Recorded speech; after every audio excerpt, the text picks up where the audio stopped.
Tehreek Taliban Pakistan ఇదైతే ఖైబర్ పఖ్తుంఖ్వాలో ఇప్పుడు పాకిస్తాన్ సైన్యానికి కంటి మీద కునుకు లేకుండా చేస్తోంది. సో, ఈ ఆర్గనైజేషన్ ఇప్పుడు రీసెంట్‌గా అందులో ఒక టీటీపీకి సంబంధించినటువంటి వ్యక్తి కమాండర్ కాసిం టెర్రరిస్ట్ అనాలా? ఆయన్నేమనాలా? మీరే కొంచెం డిఫైన్ చేయండి సార్ యాక్చువల్లీ. ఎందుకంటే ఇప్పుడు పాకిస్తాన్‌కి అగైన్స్ట్‌గా కొట్లాడుతున్నాడు కాబట్టి మరి ఆయన్నేమనాలో మరి మనం we have to think over actually నిజానికి. ఇక్కడ బలూచిస్తాన్ వాళ్ళని కూడా మనం ఏమనాలో తెలియదు. బికాజ్ పాకిస్తాన్ ఆర్మీ చీఫ్ అయినటువంటి అసీం మునీర్‌ని డైరెక్ట్‌గా అసీం మునీర్‌ని కోట్ చేస్తూ ఒక వీడియో రిలీజ్ చేశాడు కాసిం. ఆ వీడియోలో మీరంటారు కదా! ఇప్పుడు మాస్ హీరోల సినిమాల్లో ఉండే డైలాగులే ఆయన కొడుతున్నాడు. ఒక "నువ్వు మగాడి అయితే నా ఎదురు పడు. కావాలంటే మీరు మగాడివైతే మమ్మల్ని ఫేస్ చెయ్యి. అండ్ నువ్వు మీ తల్లి పాలు తాగి ఉంటే నన్ను ఫేస్ చెయ్యి." ఇట్లాంటి కామెంట్స్ చేస్తూ ఉన్నాడు. సో, ఆయన పైన ఇప్పటికే పెద్ద ఎత్తున భారీ నజరానాలు ఆయనను పట్టిస్తే లేదా ఆయన గురించి చెప్తే అన్నట్టుగా పాకిస్తాన్ ఆర్మీ మొత్తం చాలా గుర్రుగా ఉన్నట్టుగా కనబడుతోంది. సో, టీటీపీ అసీం మునీర్‌ని డైరెక్ట్‌గా ఛాలెంజ్ చేయడాన్ని ఎట్లా చూడాలి? ఇది చాలా స్ట్రాటజీగా చూడాలి. ఎందుకంటే అసీం మునీరే ఒక టెర్రరిస్ట్. అసీం మునీర్‌ను హఫీజే సయీద్ అంటారు. హఫీజే సయీద్ అంటే ఖురాన్ని కంఠస్థం చేసిన వాడిని హఫీజ్ అని పిలుస్తారు. అంటే నాకంటే ఇస్లామిస్ట్ ఎవడు లేడు, నేను ఈరోజు యూనిఫామ్ వేసుకున్నది ఇస్లాంని కాపాడడానికి, గజ్వాయ్ హిందుని చేయడానికి, హిందూస్ ముస్లిమ్స్ రెండు సపరేట్ నేషన్స్ ఇవన్నీ డైలాగ్ కొట్టాడు కదా. కొట్టిన తర్వాత పెహల్గాం జరిగింది.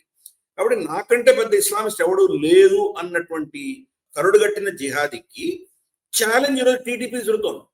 నువ్వు ఇస్లామిస్టే కాదు, ఇస్లాం మేము పాటిస్తున్నాము, మాది ఇస్లాం అసలైన ఇస్లాము, నువ్వు ఇస్లాంని భ్రష్టు పట్టిస్తున్నావు, పాకిస్తాన్లో అంతా కూడా షరియా ఇస్లాంని మీరు ఇంప్లిమెంట్ చేయండి అని వాళ్ళ అజెండాలో వాళ్ళు ముందుకు వచ్చి వాళ్ళు ఓపెన్ ఛాలెంజ్ ఇస్తున్నారు. ఆ వీడియోలో ఏం పెట్టారు, అక్టోబర్లో 25 మంది వీళ్ళ ఏంటంటే అక్టోబర్ మొదటి వారంలో ఈ పాకిస్తానీ సైనికులు 25 మంది చనిపోయినటువంటి ఆ ఆపరేషన్స్ వీడియో దాంట్లో పెట్టారు. ఆ ఆపరేషన్స్ బేసిస్ మీదనే పాకిస్తాన్ వెళ్ళి ఆ కాబుల్లోను ఆఫ్ఘనిస్తాన్ లో చాలా ప్రాంతాల్లో ఏరియల్ బొంబార్డ్మెంట్ చేసి వచ్చారు.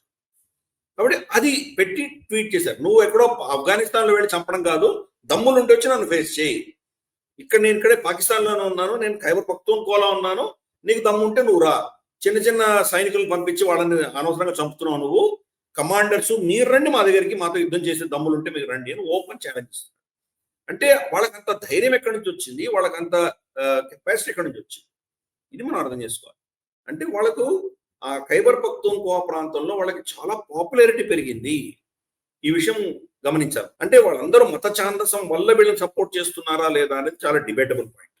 కానీ అక్కడ పాకిస్తాన్ ప్రభుత్వము, ఐఎస్ఐ వాళ్ళ సైన్యము ఎంతటి అరాచకం సృష్టించారో, వాళ్ళ మౌలిక వసతులకు ఏమి కూడా నోచుకోనేటువంటి పరిస్థితి అక్కడ ఖైబర్ పఖ్తూన్ఖ్వాలో బేసిక్ రైట్స్ కోసం వాళ్ళు పోరాటం చేస్తున్నారు.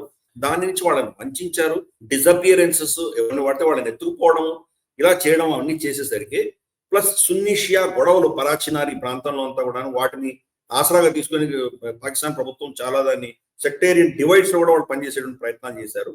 కాబట్టి దానికి వ్యతిరేకంగా పాకిస్తానీ ప్రభుత్వం, పాకిస్తానీ సైన్యానికంటే టీటీపీ బెటర్ అని చెప్పి లోకల్ ప్రజలు నమ్ముతున్నారు.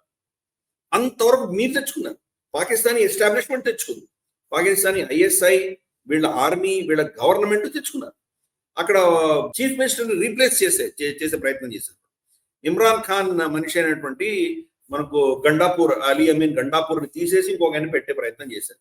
ఇమ్రాన్ ఖాన్ రీప్లేస్ చేద్దాం అనుకున్నాడు, ఎందుకంటే ఇమ్రాన్ ఖాన్ పార్టీ ఇక్కడ మెజారిటీలో. దాని జరగకుండా, ఎందుకంటే అలీ అమీన్ గండాపూర్ అన్న వ్యక్తి ఇమ్రాన్ ఖాన్ పార్టీలో ఉన్నా కంప్లీట్ గా ఆర్మీకి ఒత్తాసు పలుకుతుండినాడు, ఆర్మీను తర్వాత మనకు ఐఎస్ఐ వీళ్ళకి ఒత్తాసు పలుకుతుండినాడు. ఇమ్రాన్ ఖాన్ అతను తీసేస్తే కొత్త చీఫ్ మినిస్టర్ని స్వేరింగ్ ఇన్ చేయకుండా గవర్నర్ పారిపోయాడు. అదే పాకిస్తాన్ ఒక పెద్ద జోక్, స్టేట్ పెద్ద మేజర్ జోక్ అది. స్వేరింగ్ ఇన్ చేయాల్సిన గవర్నర్, స్టేట్ గవర్నర్ లీవ్ మీద పారిపోయాడు. సో మళ్ళీ వీళ్ళు కోర్టుకు వెళ్తే కోర్టు ఫోర్స్ఫుల్ గా అతని స్వేరింగ్ ఇన్ చేయించింది. సో అంతటి నికృష్టపు దేశం. సో అందుకని ఈ ఖైబర్ పఖ్తూన్ఖ్వాలో రెసిస్టెన్స్ విపరీతంగా ఉంది.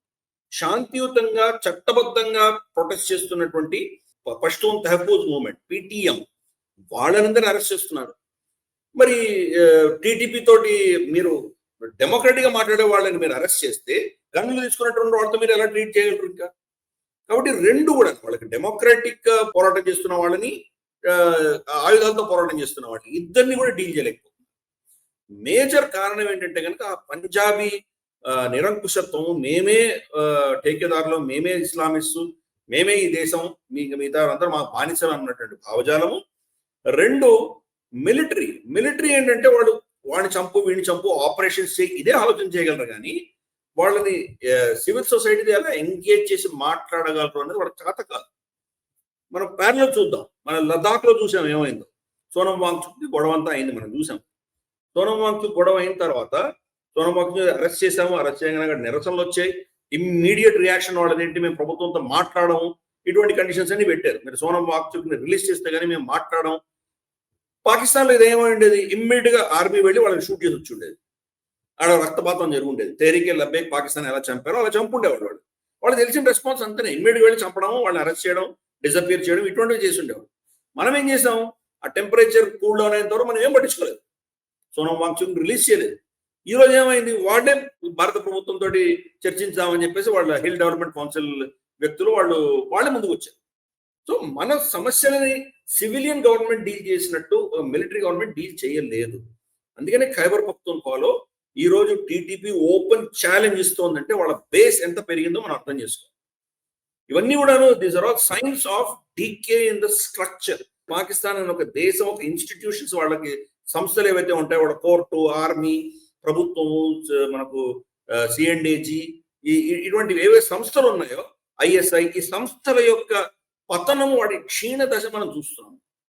అందుకనే వాళ్ళంత ఓపెన్ గా అంత పెద్ద ప్రావిన్స్ అయినటువంటి ఖైబర్ పఖ్తూన్ఖ్వా వాళ్ళు ఛాలెంజ్ చేయగలుగుతున్నారు. అది మోస్ట్ ఆఫ్ఘనిస్తాన్ తో గొడవలు అవుతున్నాయి. డూరాన్ లైన్ కి వీళ్ళ సైడ్ కూడా వీళ్ళే దాన్ని కంట్రోల్ చేయలేకపోతున్నారు. బట్ ఆఫ్ఘనిస్తాన్ బ్లేమ్ చేసే లాభం లేదు కదా. సో కాబట్టి దీస్ ఆర్ ఆల్ సైన్స్. మనం ప్రతి స్టేట్ అబ్జర్వ్ చేస్తున్నాం. మనం ఈ రోజు స్పెసిఫిక్ గా మనం ఖైబర్ పఖ్తూన్ఖ్వా గురించి మనం కొంత చర్చించాం. ఈ వీడియో మీకు నచ్చినట్టయితే లైక్ చేయండి, 10 మందికి షేర్ చేయండి. అలాగే కామెంట్ల రూపంలో మీ అభిప్రాయాలను మాతో పంచుకోండి. Nationalist hub group of channels ను సబ్స్క్రైబ్ చేసుకుని తెలుగునాట జాతీయవాద జర్నలిజాన్ని ప్రోత్సహించండి. ఈ వీడియో కింద ఉన్న బెల్ ఐకాన్ పై క్లిక్ చేయడం మర్చిపోవద్దు.